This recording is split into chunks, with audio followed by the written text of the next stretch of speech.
চট্টগ্রামের পটিয়া যাত্রীবাহী একখান বাস উল্টি মোহাম্মদ কাশেম নামের এক ব্যক্তি নিহতই। এ ঘটনায় আহতই অন্তত ২৫ জন।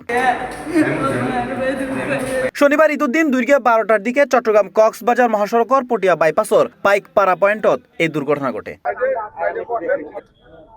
দুর্ঘটনার পর উল্টি জন্য বাসর ভিতর উত্তুন পটিয়া ফায়ার সার্ভিসের উগ্র দল আহত হলরে উদ্ধার করে দ্রুত বিভিন্ন হাসপাতালত পাঠায়। গুরুতর আহত ৪ জনের চট্টগ্রাম মেডিকেল কলেজ হাসপাতালত স্থানান্তর করা হয়। স্থানীয় সূত্রে জানা গিয়ে চট্টগ্রাম উত্তুন কক্সবাজারগামী হানিফ পরিবহনের একখান বাস পটিয়া বাইপাস এলাহাত এক পথচারীরে বাঁচাইতে যায় নিয়ন্ত্রণ হারাই ডিভাইডারের উদ্দুড়ি উল্টি যায়, যারে ঘটনাস্থলে কাশেম নামের এক ব্যক্তি নিহত হয়।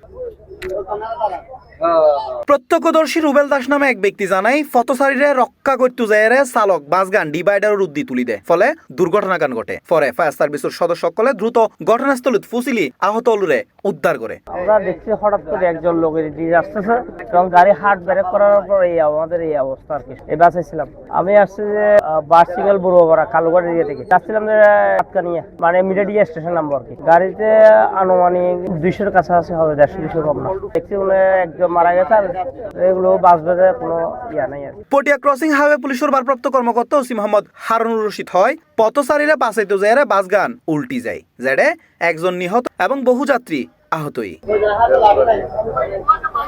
C+ TV Chittagong. Splash into wonder, ride the waves, feel the thrill where adventure stays. Slide through magic, drift away.